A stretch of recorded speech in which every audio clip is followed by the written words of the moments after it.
Good day, everyone. James Hicks here from Hicks New Media.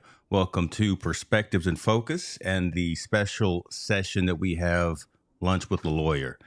Me and my cohort, colleague, friend, and confidant and counsel, Gus Pasanate, always meet regularly on a monthly basis to give you, the community, an opportunity to interject with us, talk with us, and we typically have a great topic of conversation on the calendar. So sit back and enjoy because next, Gus and I will be talking about class action litigation. Let's go.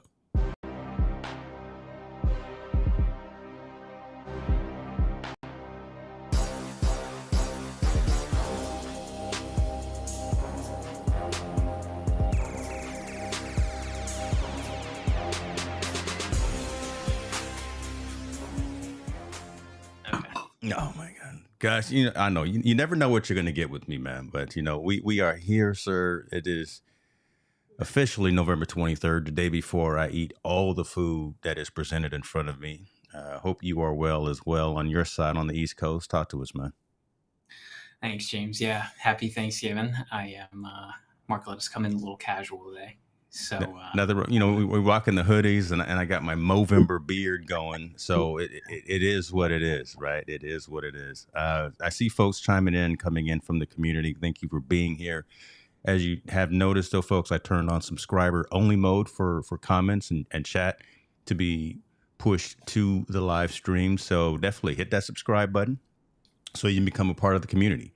Gus and I, as I was saying in the intro, meet typically on a monthly basis to talk about topics within biz tech, topics within financial tech, topics within investment and things of that nature, litigation. And today we're going to talk about class action litigation. So I'm going to shut up and I'm gonna just be the Wizard of Oz behind the scenes, handling all of the knobs and dials. But give us, I tell you what, Gus, give us a definition of when we say class action litigation, and again for the retail investor, for the person on the street who just watches CNBC, trying to understand what that means, especially from a legal perspective.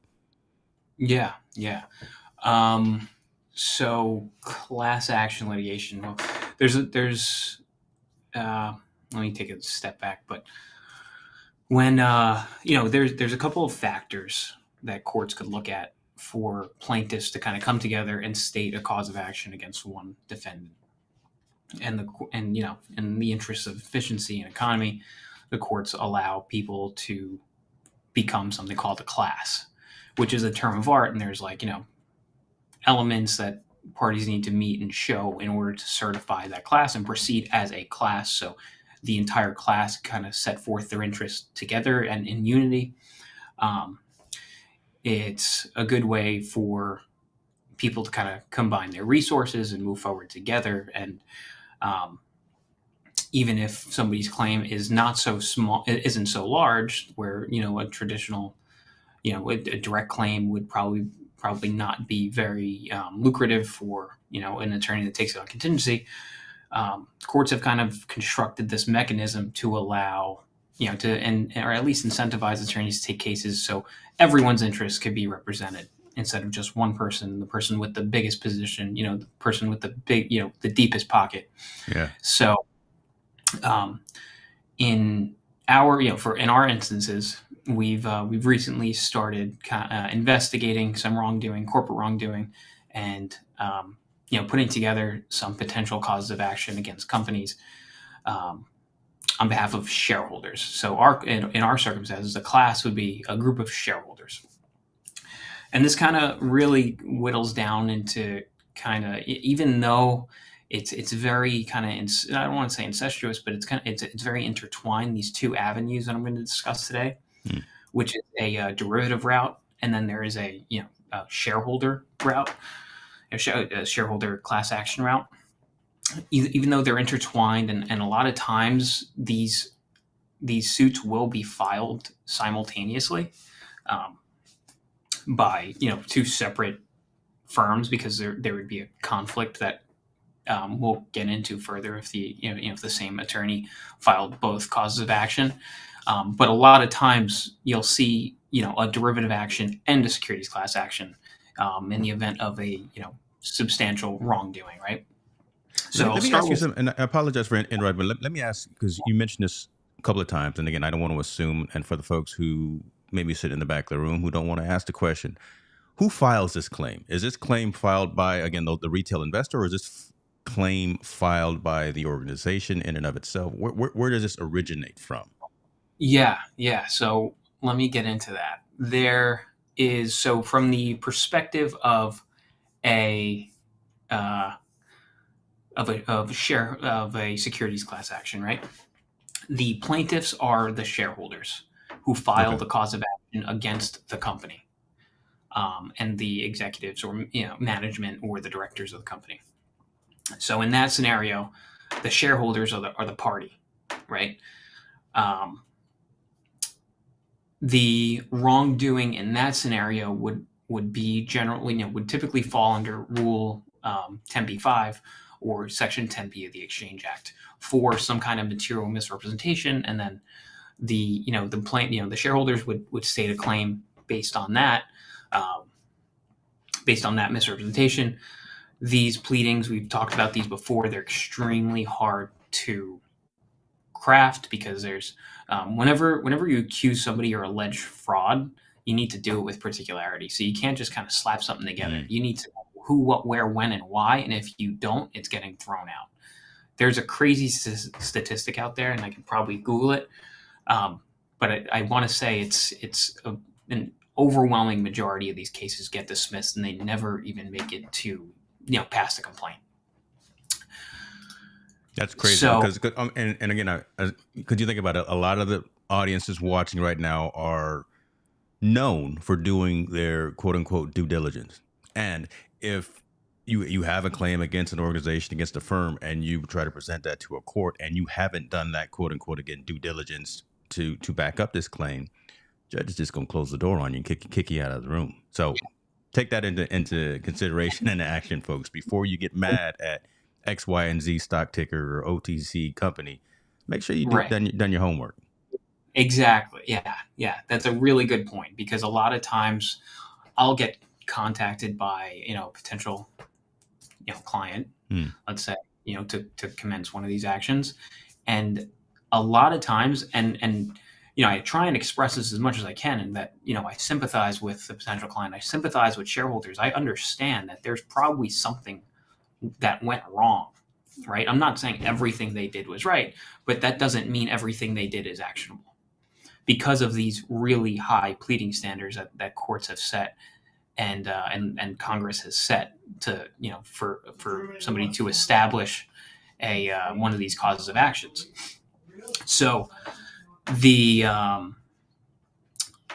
Is that Mark I hear in the background?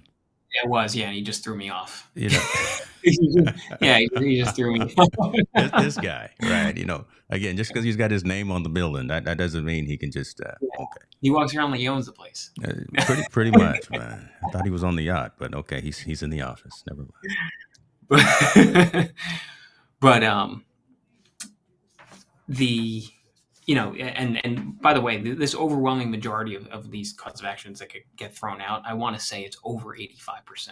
It's almost impossible to state one of these claims. So that's something I hope everyone takes away from this, that these are extremely difficult causes of actions to pursue. What the securities class actions. So with that being said, and let's talk in hypotheticals here that let's say this company or the management did something wrong and they made a misrepresentation in a filing or a press release or something along those lines. And again, this kind of goes back, and I feel like this is like a consistent theme with us is this provably false representation, right? So if there's something provably false, if there's a material misrepresentation in one of these filings or some kind of statements on behalf of a company, that's when a cause of action could arise. Pleading that cause of action is what we were just talking about, is a whole nother animal, because you need to plead all of the elements of that cause of action, which consists of the misrepresentation, the materiality of the misrepresentation, a potential shareholder's reliance on that misrepresentation, and there's a whole bunch of elements. On the flip side, if you survive a motion to dismiss, you're going to settle right afterwards, because if you make it past that stage, it's because there's probably something there, right? Mm, okay. So it could be a potentially very lucrative reward for plaintiffs in that scenario if you do survive that motion to dismiss stage. It's a very high hurdle to pass, and the potential damage, it could be pretty significant. Um, but another thing that needs to be taken into consideration is the assets of the corporation, because that's who's going to be making the shareholders whole, right? So let's say a shareholder has invests $100,000 after they make an announcement, right? The company makes a big announcement about a contract. Turns out later that contract never was never real, and they made a material misrepresentation that the shareholders relied on leading up to that, in making that announcement. Yeah. That stock plummets. Once that news breaks that that representation was false, the difference in value of that person's position is what the damage is, right? Okay. So That that makes sense. that damage is what's going to be recoverable in the action. So you're going to settle for somewhere in between that, the investment price, and then the diminution in value of that position, of that shareholder's position, and then it'll be dispersed pro rata, or in accordance with each shareholder's position. So if you decrease by $10,000 or $1,000,000, everyone's going to get their share. Like I said, there's obviously pretty large hurdles here, and the corporation has to have the assets to recover if an attorney is going to really take a claim like this seriously, because if not, then this could all be a waste of time. Let me pivot on this real quick. And listen, folks, I see you over on Twitter. I appreciate you watching there. But if you want to interject and you want to converse with Gus, you got to come over to YouTube, right? What if the company does not have the assets after the litigation, after they've been found culpable, liable, things of that nature? What if the CEO C-suite has gone off to the Cayman Islands somewhere, and then there is no more machinery, there is no more equipment, there are no more money in the bank accounts? What if that happens? And apologize if I'm jumping ahead in your discussion, but I'm just was curious No, about that. yeah, I mean, in that scenario, it's just like any other uncollectible, receivable, really, right? You have a judgment against somebody and then you can't collect, then there's Mm, not much you can do. Yeah, unless you could. There's sometimes an opportunity to pierce the veil. It's called something called piercing the corporate veil, and then hold the um, management of the company personally liable. It's a pretty difficult, another very difficult thing to do, because in this country, we incentivize economic growth and investment, right? And the reason these people invest is because the reason that people invest in companies is because their investment is limited to whatever their potential loss or risk is limited to whatever was invested, right? So if people had to put up their personal assets every time they made an investment, how many people would be investing anything if you had to mm. risk your house up every single time? So courts make it very difficult to pierce the veil. That's the term of art that's used, but it is possible. Um, the factors that would apply to that would be something like there being basically no distinction between the individual and the corporation, right? So if a CEO is walking around using the corporate card to buy groceries, fill up his car with gas, Yeah. buy kids clothes for school and books, and then vice versa, he's using the same card to pay vendors and pay rent, and do all these things. There's basically a commingling of funds, and there's basically no wall between the entity and the individual. That's a scenario where you could pierce that veil. But like I said, it's also a pretty high burden. But that's one potential avenue. But if you're unsuccessful in piercing the veil and the corporation has no assets, it's just like pretty much any other Wow. uncollectible receivable. Crazy, crazy. Let me bring up a question here. Shouts out to you, Quint, for bringing this up. He says, if these individuals have impacted multiple clients using various names, would this also work to do class action with several of the clients and bring in additional companies damages? Bring in additional companies damaged. So the So if these individuals impacted multiple clients using various names, would this also work to do a class action with several of your clients? Um, I feel like that question's kind of like talking about both sides of the V. So there is, and I hope I'm clear when I say this, but so if there is, if there's multiple defendants, you can't have you don't create. There's no such thing as a class of defendants, if that Okay. makes sense. But if that same individual harmed through multiple entities or vehicles, then we'll name every entity or vehicle. And then there will be multiple defendants, not necessarily a class, because that's just not the term that's used in, it's not the legal term that's used. They're just multiple defendants in that situation. And again, on the flip side, if there's multiple plaintiffs that are injured by the same defendant, then of course we're going to allege a class exists and then attempt to certify that class. Until then, we simply have 3 plaintiffs or 4 plaintiffs or Okay. 5 plaintiffs, let's say, right? If we put how to get what they want, right? So oftentimes with these OTC companies with minimal assets and oftentimes a lot of wrongdoing by CEOs, executives, and board members, we often advise them to bring something called a derivative class action. Okay. There's other separate hurdles in bringing actions like this, right? So just for general, the difference in structure here is that the shareholders aren't the plaintiffs in this scenario. It's actually the corporation. So the shareholders are allowed to basically take control of the corporation and assert claims on the corporation's behalf against certain directors or executives of the company for their wrongdoing and their breaches of fiduciary duty, which is more oftentimes what I see. More oftentimes, it's easier to find a breach of a fiduciary duty than it is to find a material misrepresentation, right?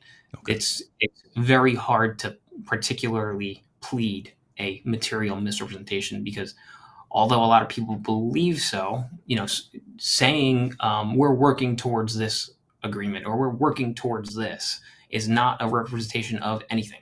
That is the same thing as me telling you I'm working on learning how to dunk a basketball, but it's not going to happen. Like I'm 5'8". I'm not, I'm not going to, it's just not going to happen. I could You can tell do you it, I'm man. working Come on on, man. You can do it. So, So it's easier to find a wrongdoing because oftentimes we will see some kind of wrongdoing by the company and it's almost evident by the filings themselves, right? So that's oftentimes the way that we advise clients to go. Problem with this is OTC companies, well, at least the OTC exchanges, don't have a listing requirement of having director and officer liability insurance, right? So an OTC company CEO does something wrong, you can hold that. This is a situation also, James, back to that liability standard and having a corporate veil. We're suing the individual personally. So in this scenario, they're personally okay. liable for Okay. wrongdoing, right? But if the person doesn't have assets, you run into the same situation, which is often sometimes the case. Or you might be walking into the scenario unknown because if the client might not have the resources to go and hire a private investigator to explore the assets of the potential defendant, right? So you might be going into a situation like that blind. But on national exchanges, there's a requirement on NASDAQ, for example, that companies have to have D&O insurance. So if you're going after that individual, and generally they're going to be indemnified by that insurance as well. So insurance is paying the judgment, not the individual. So the assets are less important. The assets of the individual are less important when you're going after a national, a company that's traded on a national exchange as opposed to a company on the OTC markets, where they're, it's unknown if they have D&O liability insurance, and it's probably unlikely because most of these companies on the OTC are cash strapped anyway, and they're not going to impose on themselves a liability, an extra expense such as D&O insurance if they're not forced to by the exchange. Got you.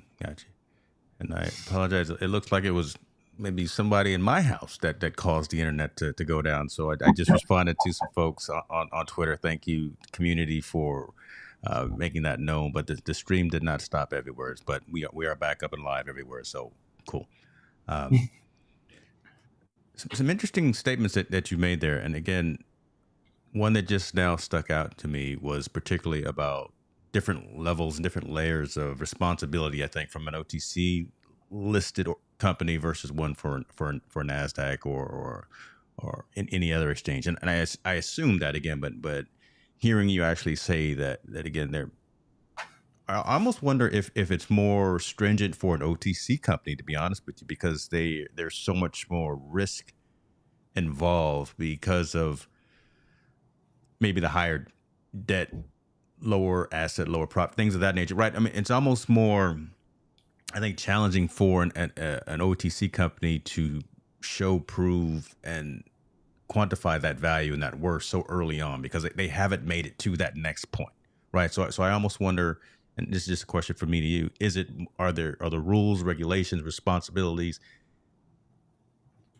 more stringent for an OTC, right? Because once you graduate to a big board, it's almost perceived that you've got some of these other things in place. You've got the financial backing. You've got all these other foundational pieces in place. But as you're just starting up, and when you start taking people's money at the 1.5 at the penny stock level,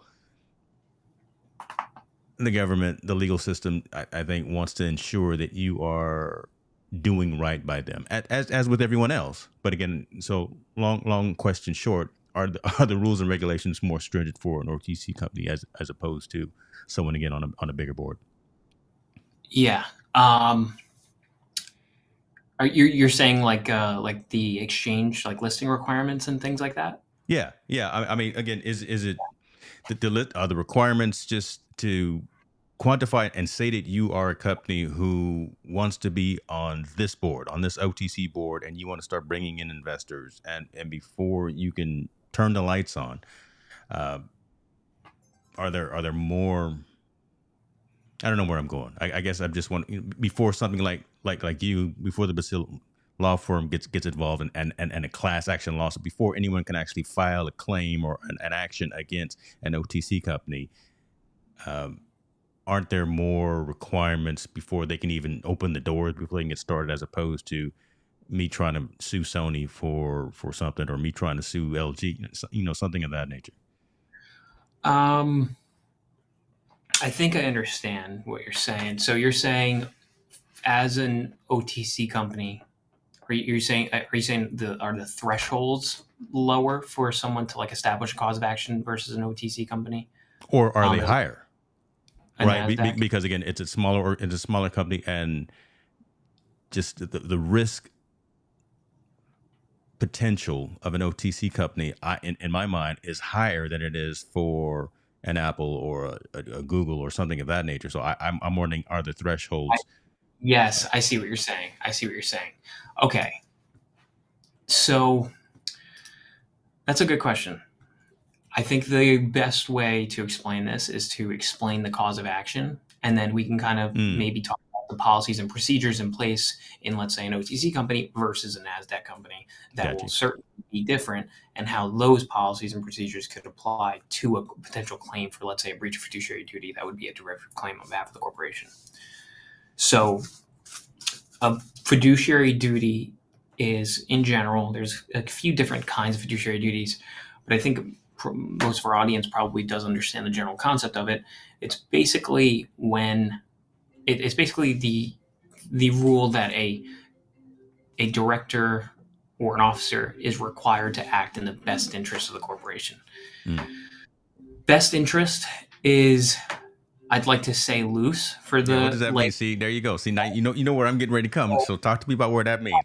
Oh, you just reminded me of something I wanted to talk to you about. Actually, that's actually, I think, pretty interesting. It's kind of, I think it's a good way to explain this. So when you're in law school, I think every person is going to read this case about the Chicago Cubs.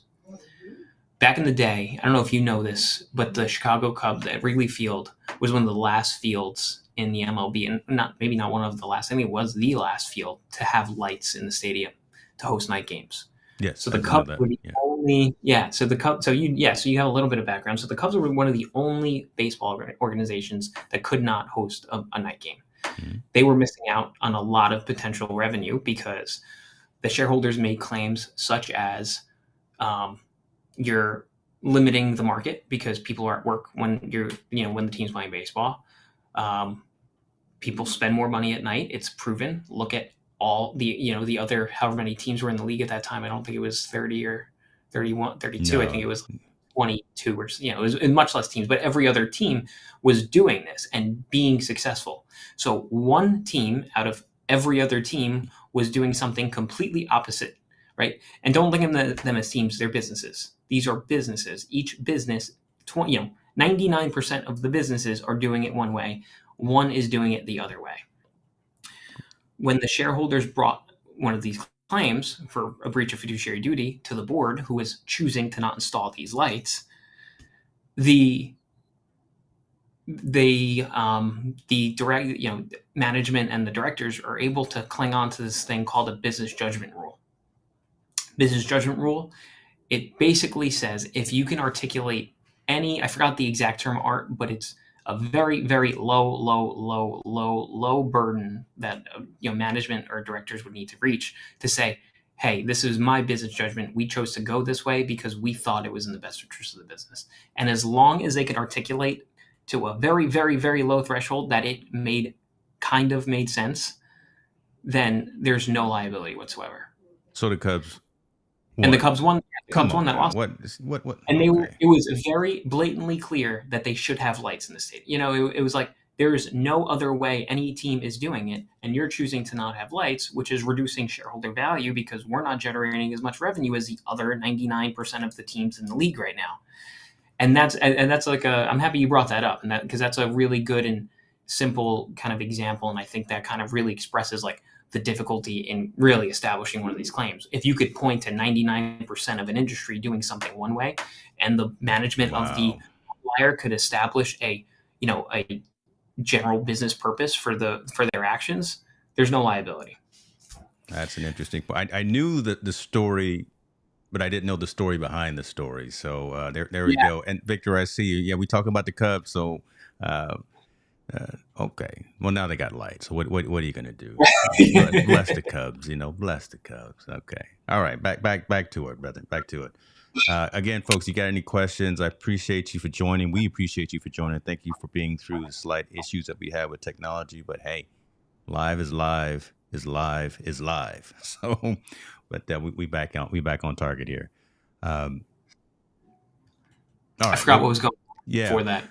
Well, again, because I was asking again that the thresholds for an OTC versus a larger cap, so to speak, company, things of that nature. But and we were talking about the onus of a verdict coming out of a class action litigation and who is typically charged or liable for paying out the assets or the reward, things of that nature. There were two types of litigation that you wanted to go in. We started talking about one. Let's go into kind of some of the other conversation. Yeah, that's the derivative stuff that I was talking about. So there's the securities class action, shareholder litigation, and then there's a derivative litigation where the corporation's asserting the claims against the directors or officers of the company. And in that scenario, the Wrigley Field scenario, that was shareholders who stepped into the shoes of the corporation, sued the directors, the board, for choosing to not, put lights in the stadium. So I guess how this could tie into like an OTC company versus a NASDAQ company and like how successful a claim might be and where those thresholds are. It's super hard to anticipate or speculate, what those might be, because it could be a situation where 99% of the industry, regardless of what that industry is good doing it one way. And if management can articulate a single reason, even though they're the only player in that industry doing it that way, they're going to be shielded by the business judgment rule.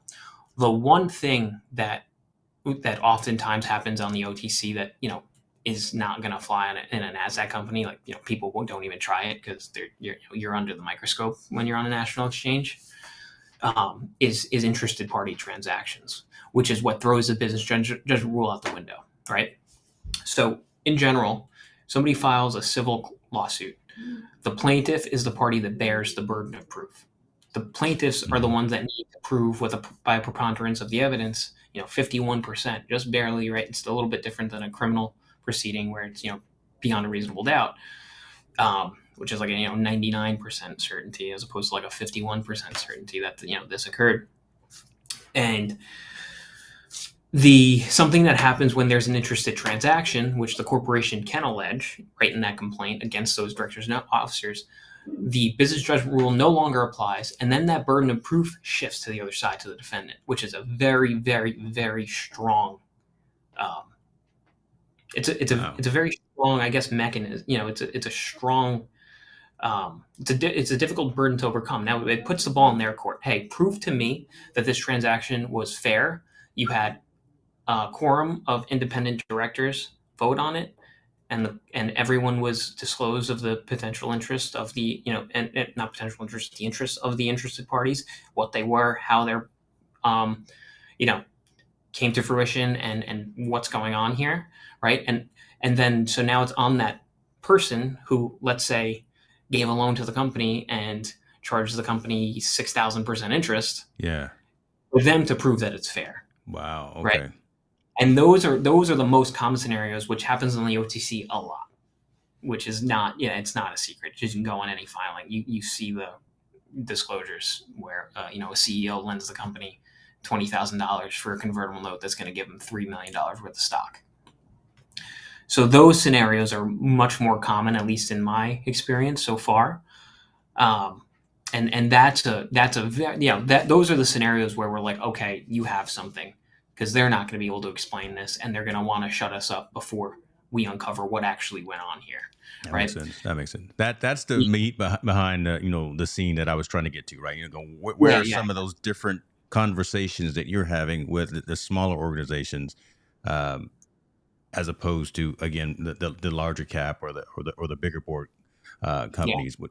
They know better, but yet and still that's probably the majority of your day to day work, dealing with organizations that try to find a way to skirt the Right. system. So okay, this is, now we're really getting into some good conversations. Real easy. I see your comment. I'm gonna bring it up here in a minute, but Gus was going on a roll, and I don't want to interrupt him like I just did just now.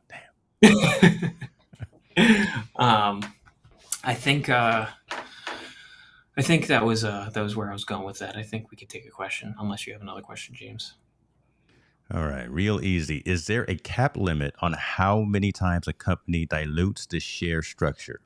And wouldn't an OTC avoid diluting during the time period of cases against toxicity lenders and fudsters? Man, that's a good question. That is a good question. Yeah, that's a really great question. So dilution is another one of those scenarios where a lot of shareholders believe that they have a strong claim, because in their opinion, that's not how the company should be raising capital. In no scenario ever is a court going to look at a board, or I don't want to say that. I don't like to talk in absolute terms.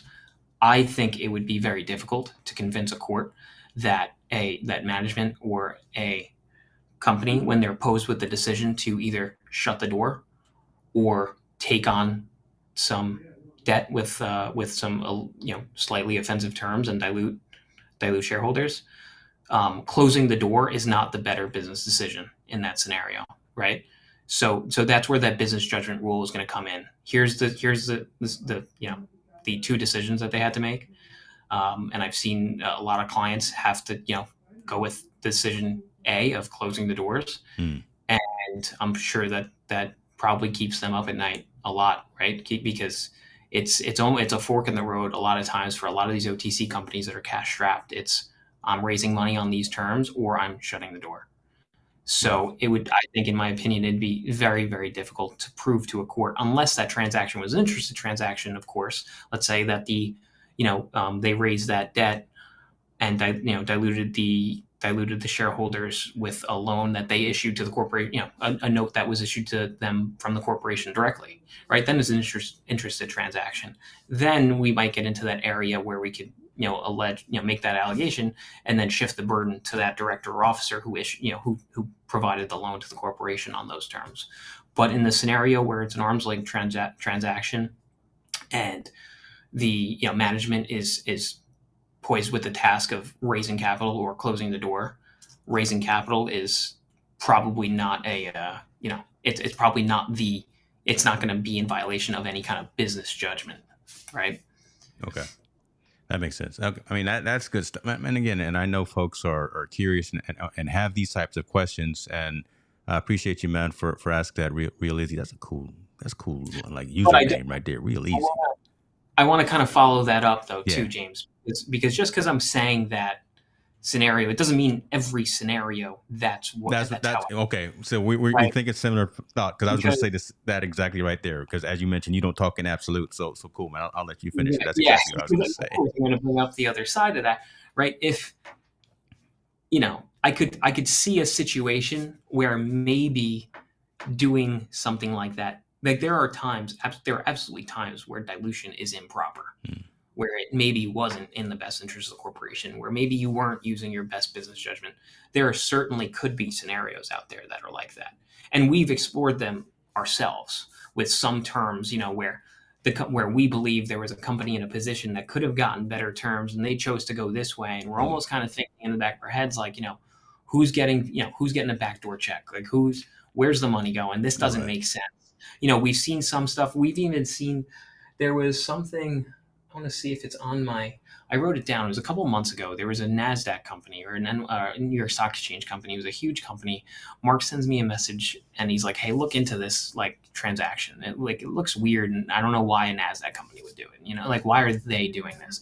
Looked into it, and it had just everything on it looked like extremely sketchy. It was, Wow. the company was clean as a whistle, fully, everything was right. They had revenue, they had assets, they had everything, and it was, it looked wrong. And a situation like that, that's certainly a situation where I think, if the company, if the company, let's say they didn't have to choose between closing the door and raising, bad capital, taking dirty money, maybe they shouldn't have taken that dirty money. Maybe there Maybe. was a right.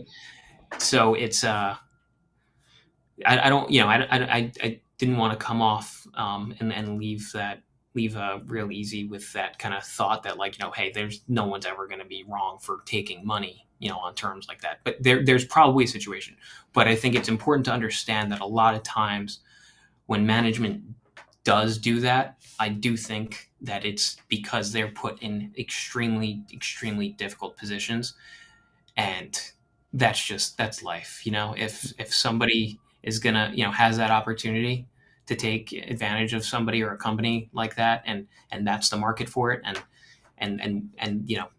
the company sees a way out, well, okay, let's just do it one more time or two times, or we just need this much, let's get us to, end of the quarter, like, let's make sure everyone gets paid and everyone's, all Man. of our families are fed. Let's make it to the next thing because I'm working on this X, Y, and Z that's going to take us to that next level.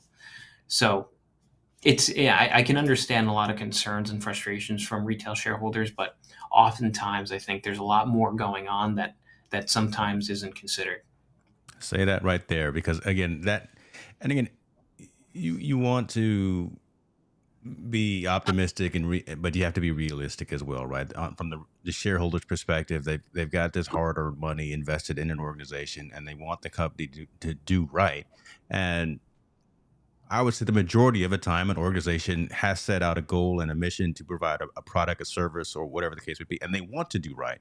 But there's those situations, right, when again you're trying to make payroll, when you got the idea and you just need X number of more dollars to get it into manufacturing. That's when I don't know. That's when the door starts knocking and the phone starts ringing up. Hey, I can give you that $100,000, but Right. it's gonna cost you 80 Yeah. percent of the company. It's gonna cost you what? It's gonna be a 20%. It's going to Yeah. be one of those sketchy deals, and those are the things that man you just hope that I don't know. I want to say the word common sense, but you would just hope the proper. I'll use the term due diligence again. Proper due diligence is in effect before someone makes those kind of decisions, or else Absolutely. Mr. Esquire Pazanante is going to get involved. And listen, I've heard him drop some good names, some good legal terms before. So he knows what he's doing. So yeah, y'all watch out for Pazanante. Let me bring up this question right quick from Quint before we lose track of this. But he was talking about, have you explored more at using RICO for FUD, right? Fudsters, toxic Yeah. lenders, et cetera, and their interactions can be addressed at the yeah. So he was asking about using Yeah. RICO for FUD. Yeah. I think he asked this question a while back, and unfortunately, since then, I haven't focused too much on that. I did explore it immediately, right at that time, a couple months ago. Um, Looked through it. I think when we did do that RICO talk, we kind of talked about racketeering activity. I mean, that Hmm. list is very, very long. Um, and I'm still open to like suggestions. Every once in a while, we'll in the office, we'll kind of just talk about kind of like abstract things and like, hey, wouldn't it be cool if we could kind of attach this to this, and make this work and bring this together because I mean, like Mark's always open to ideas. Like when this is my so Mark is my this firm is my second job at a law school, and Mark was one of my professors in law school, years ago, and when I came in, I kind of like saw things, and he really, really gave me a lot of like rope, you know, Mm. enough to hang myself with. He gave me a lot of rope. And fortunately, I'm very, very fortunate to like be here and have like the guidance that I've had and been able to grow at the pace that I've grown and kind of develop myself in my career. And if I see something and like I just want to give this example. I was not even a year out of school, and I saw this statute in Nevada. Nevada is known for not having RICO statutes, and I found this high interest lending statute. There was no cases on it. There was nothing on it. And I was like, "Hey, can I throw this in?" And he's like, "Why?" He's like, "What? That doesn't make sense. Like Nevada doesn't have this, blah blah blah." And I brought it to him and I gave him my reasoning. And mind you, I'm like a kid. I'm a child. I'm still young, but I was a baby when I was doing this. And I made it make sense to him, and he's like, "Go do it." And I won, and I beat off a motion to dismiss. I was the first person. There's 3 cases in research databases that cite to this particular statute, and I was one of them. And it was one of the Wow. first cases I ever filed, and it stuck. This high interest lending statute. So if anyone's listening to this, that's important. Like there's a statute out there in Nevada that I've successfully stated a claim under, and Love it. and the reason I did it, and the reason I went with it was because there's basically no law on it. I was like, who was he going to argue? He can't argue against me. There's nothing that says otherwise. It was some kind of like consumer lending statute, but there wasn't any specific language in the statute that actually isolated it to a certain class of people. And while opposing counsel made those arguments saying, hey, this is inapplicable, that's just not how, like, you go through something called the canons of construction, right? We need to interpret the statute that one party's going to raise it being ambiguous, and my response to that is no, it's not. It says XYZ, so we're going to treat it as saying XYZ, even though it was in some kind of like consumer protection, section of the revised statutes in Nevada. Mm. I took it, I ran with it, and it worked. So if we see something, even though no one's ever done it before, we're gonna try it if it makes sense.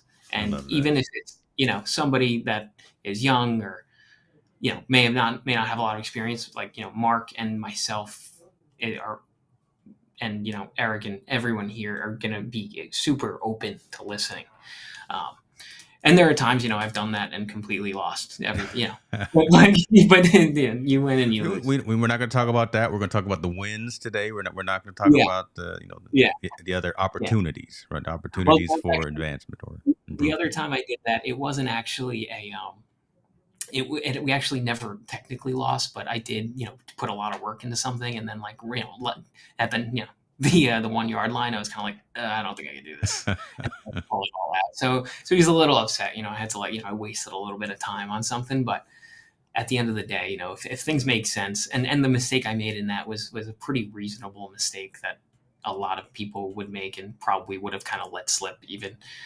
But if we see something like such as some way we could put RICO into FUD, use FUD in a RICO claim, we certainly would. Um, there may Awesome. be, maybe in one of those like kind of extortion sections of racketeering activity, there may be a scenario, but I'm not really familiar with a lot of the other racketeering activities. It would take like kind of deep dive into like the nitty gritty of RICO and racketeering.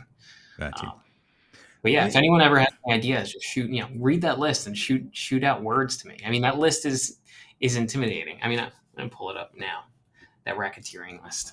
yeah. So folks, I will put the link to the session that Gus and I did. I think it was last month, talking about RICO, and I put it up there, and it was bribery, attempted murder. It was the real deal stuff, right? So you don't want to be on that list, but Can I chat? Can I chat in here, oh yeah, James? Can I put? listen. You can do everything, brother. You got keys to the front door. You can make it happen. How do I do that? Do you know? Yeah, so you can put the link in the either on the YouTube side, or there should be a interview chat. You can put it there as well. I'm gonna tweet it. Well, that's no good. That's we're already having challenges with Twitter. Come on, Elon, get it right. See, he's still blocked while you're sending that out. I'm gonna have a little squirrel moment. He's still not allowing my car to do an update. It's been stuck. I saw that. So does that mean you can't drive it while it's updating? No, I can drive it, but there's some new functionality. It's each year they do like a holiday release, and within this release is like Apple Music integration, because we've always had Spotify and we've had Slacker, but one thing that I'm waiting for is Apple Music integration and some other things for full self driving. But I think just because I sent out that tweet, he's got me stuck at 8% on my software update. And come on, man, I'm still on the platform. I haven't moved over to Tumblr completely. I haven't shut down. All right, we're going off in a whole different direction here. But see that, and I'll put in the description for today's session the link to our RICO conversation last month as well, so folks can have that. Let me do this. Okay, I was going to close out, but Real is coming with some more good stuff. What is an example of an oppression lawsuit and the terms for it? Oppression lawsuit. Does that mean like oppression of shareholders, like minority shareholders? I know sometimes there's certain times where minority shareholders could have standing against majority shareholders because the majority can kind of oppress them, and I think that might be what he's referring to. Situations like that, it's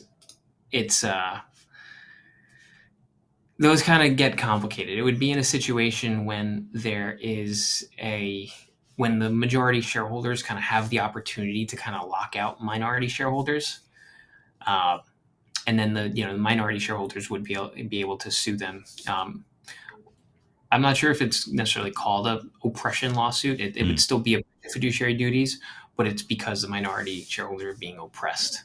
Their rights are being oppressed. So they, because if you think about it, in just the share, the share of the structure of a corporation, right? You have your executives, they manage day to day, the board right beneath them who appoint the executives and will vote on, kind of more material things, right?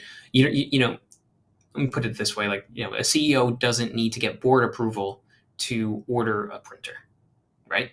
Mm-hmm. But CEO would need to get board approval to acquire, let's say, and companies can work this into their bylaws as well if they want to spend, let's say, more than $50,000 on an asset. Then he might need board approval. A lot of times, entering into transactions in the vendors or that third party's due diligence, they're going to require a board resolution, just as a CYA, to make sure that the CEO has authority to enter into that transaction. Then beneath the board is the shareholders, who votes for the board members, who then vote for, or appoint the, executives, right? So those shareholders are really the people who say, have the say in everything, right? Sometimes, since everything is done by a majority vote, let's say, James, me and you are two shareholders of the company. I have 51%, you have 49%. I have say over everything. Even though you have 49%, you have a substantial company, I'm going to win every single time. And there's times that I could oppress you as a minority shareholder while I'm a majority shareholder, um, by changing the rights of minority shareholders, changing the rights of maybe the class of shares that you have directly, um, and things like that. So those are kind of a little more complicated, and less common. I've never done a suit like that. I've done something kind of similar to that, but I've never filed one, and I really haven't consulted much on those, so I don't have much experience. I don't want to say too much more than that. Gotcha, But oh, gotcha. It looks like so you hit that on the head there from that perspective. Uh, Two more things here, and then I want to be cognizant of your time because I know you got to go buy turkeys and hams, and you got to you got to get ready for the holiday. Um, but you bring up an interesting statement there. Aren't there and shouldn't there be protections in place for that 51.49%? Right? It shouldn't be that easy for you to win every single time, right? yeah, so there are and there aren't. Mm. So it's on one hand, it's if you want to control the company, then you shouldn't have negotiated for 49% of the company. Wow. Okay. There it is. Just make On it the other plain. hand, Okay. there are also, I think Delaware, for example, has something called like dissenters' rights. So let's say shareholders are going to vote against a merger, they might have dissenters' rights to, um, you know, call for, petition for like some kind of inspection of the due diligence that the board did, maybe even force a buyout, maybe trigger a valuation proceeding for the buyout. There are protections. Um, I'm not super familiar with them, like I said, because I haven't, a lot of the stuff I haven't even thought about since law school. Yeah. But they are, they're there. But I think in general, right, if you're taking a minority position in a company, you signed up to take a back seat. You signed up to not have control of the company. When you bought 49% of the company, no one's given. That wasn't. You knew what you were buying when you got it. So it's there's a little bit of a balance there, but there is in a lot of states. I know Delaware has it. I'm pretty sure New York has it. But there will be there are some minority shareholder rights and privileges that exist. Okay. Okay.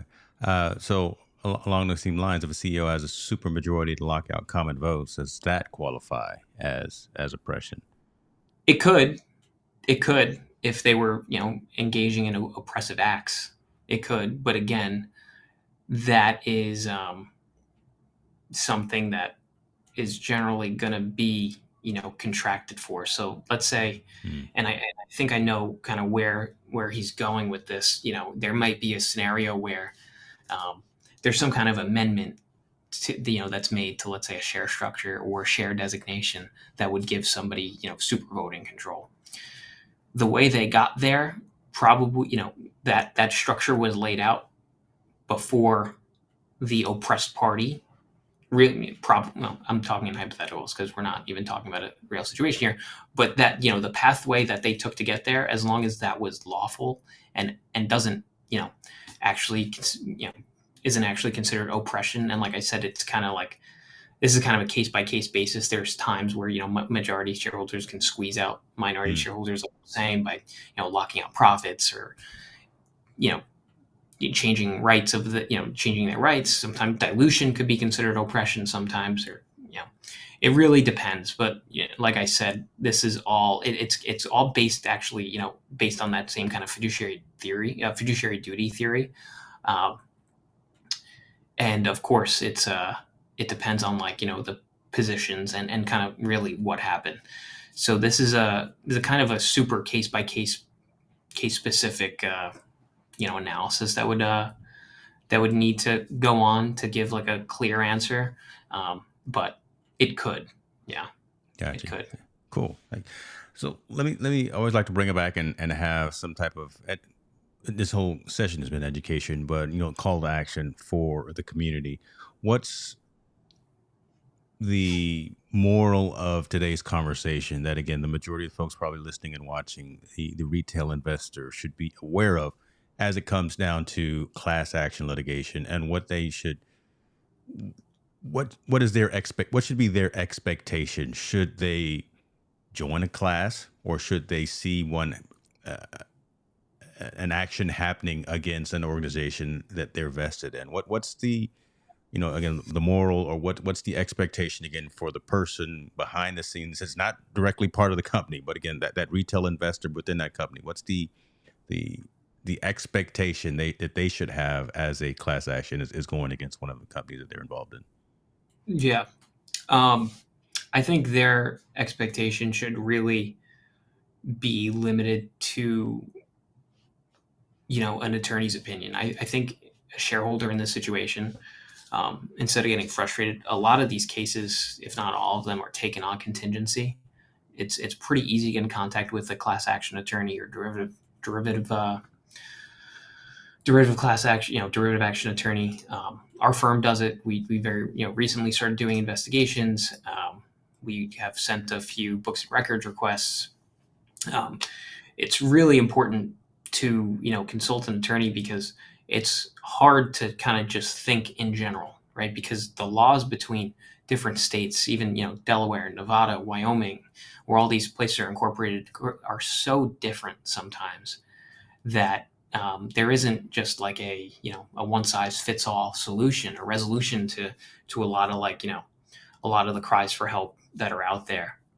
And like I said, sometimes, even though there is this, a cause of action one way, there may be a better opportunity going another route that may be less traditional and may not intuitively make sense to a retail shareholder, but would make sense for an attorney, and allow an attorney to kind of walk shareholder through this analysis and kind of allow them to make their own decision. Because at the end of the day, I'm we we're in customer service. I'm here to make my clients happy and make sure that they are getting what they're expecting and and uh, and what they're entitled to.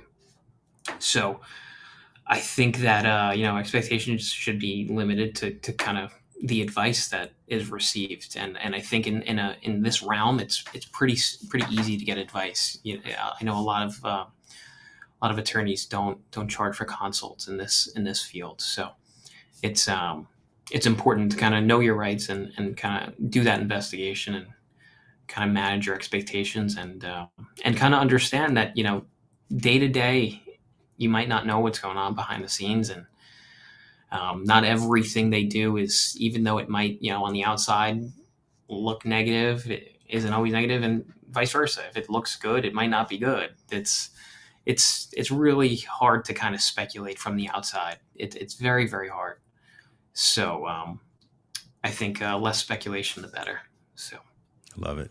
That is it right there. That's the soundbite that I'm gonna use. So, folks on Twitter, you're gonna see that in like 2 hours. That right there, what Gus just said, that mic drop moment right there.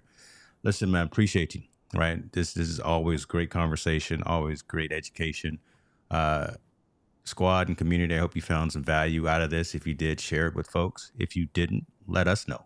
Right, so we can come back stronger next month as well, and make sure that we provide you some content that matters for you. So, man, go out and get those turkeys, man. Go out and get your yams, mashed. Go do what you got to do at the Pazanante household, man. I wish you and everyone a happy holiday, man. And let's talk afterwards. All right. definitely, James. Thank you. Thanks, and happy Thanksgiving to you and your family too. Thank you, brother. Everyone, y'all be good. We'll talk to you soon. We're out.